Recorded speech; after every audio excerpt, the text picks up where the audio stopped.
Alright guys, welcome back to another Diablo 2 content video here. This video I'm going to go over common resources. If you want to dig into the mechanics of the game, how to trade better, just like tools that will help you that are outside of the actual game itself, they might not be aware of. Trade site. So trade site is very important. This is the only place really outside of the game where you're allowed to trade. The main trade site here is kind of where you'll be doing all your trading, and so I'll do a whole video on how to use the trade site properly because there are a lot of nice features to it and tools. But to find it, you go to Project Diablo 2, you have to be logged in, and then you click trade and you go here, and very basically, let's say if you want a Stone of Jordan, you type it in, hit search, and it'll come up, and it'll sort them automatically by most recently posted, and of course you can filter them out very in depth. That's basic trade for items. You can create trades using your character stash to click things. You can search for specific miscellaneous items like this. You can look up services for Ubers. Yeah, there's a whole offer system. So this is the trade site we have. It's pretty good. They're always working on it to make it better. It does have a chat system where you can, of course, go look things up and chat and make offers, message people in game, favorite things, that sort of thing. So that's trade. You'll be going here a lot as you're playing. Next is the Runewizard. So this is a handy tool.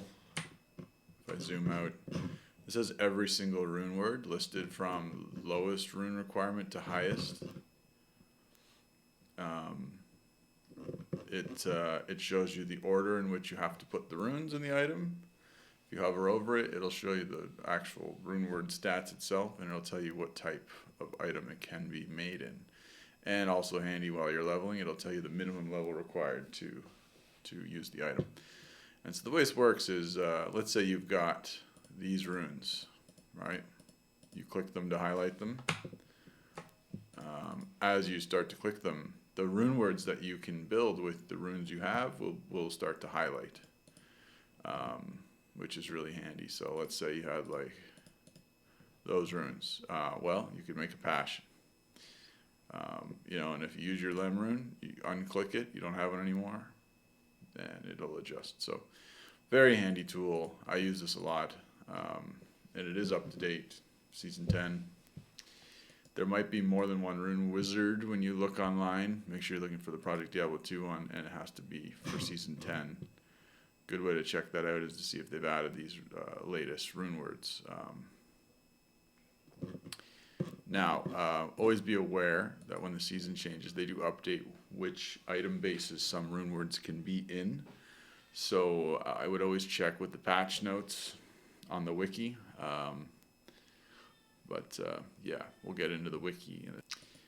This is a great resource, Amazon Basin. So what I'll do is I'll come in here and I'll Google this. I'll Google whatever I'm looking for and then add the Amazon Basin to the end of it. And so then I can come here and check this out. So if I want to look up something specific to the smite skill, because the smite skill is a little weird and it has some rules about it that are not intuitive that you wouldn't really think exist. So I come here, this has in-depth shit and everything's hyperlinked. So one thing that smite doesn't carry regular damage from everything. So it says here all modifiers are applied except for the following.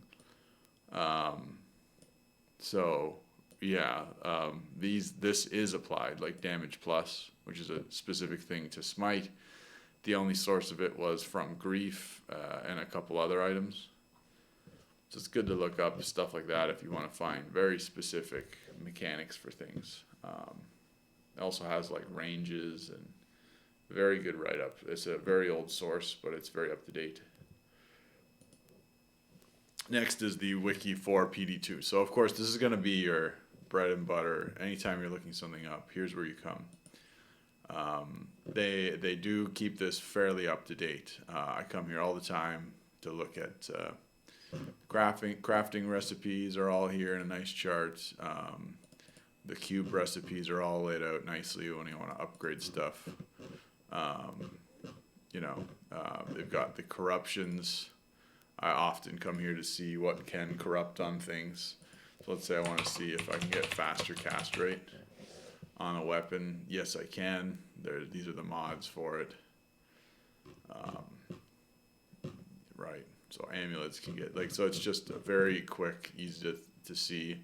If you want to see every sword in the game, you go over here, you click swords, and they're all listed out here, and they have the before and after changes between regular D2 and PD2, and it has all the information you could ever want here, and it's up to date.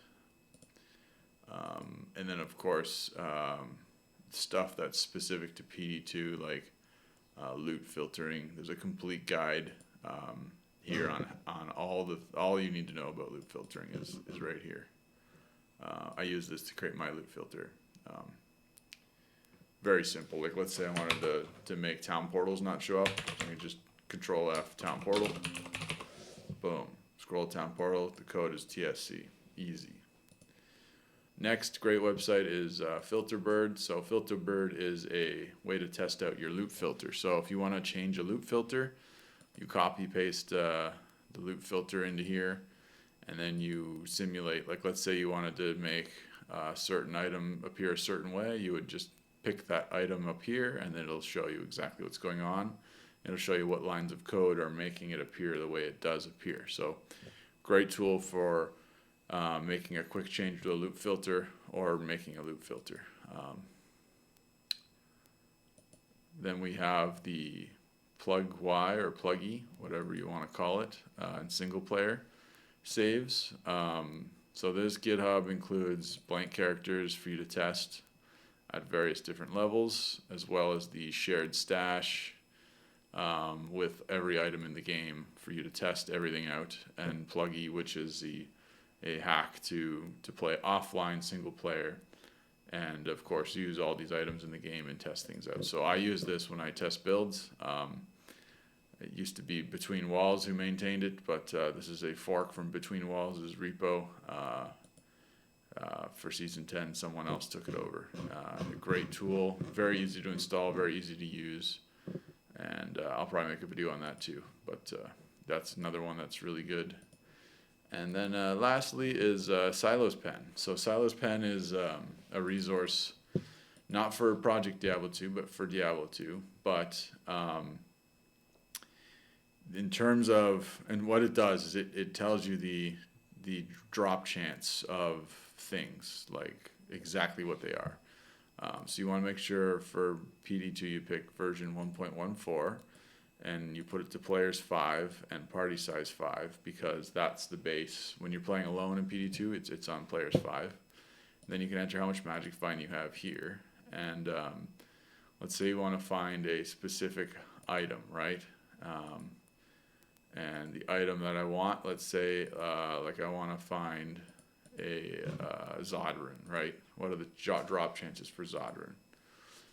Well, for every mob in the game, with all these pages, it shows you right here the probabilities, 1 in 1.5 million. So if I click this, I can sort, see what is the thing that has the highest probability of dropping a Zodran, and it's, well, a lot of things share the same probability, but surprise, surprise, it's the ghosts. So everyone knows this, ghosts can't drop armor, so they have a higher chance to drop other things, and one of those other things happens to be runes. So yeah, so the Black Souls, it says H for hell. So, and that kind of concludes this video.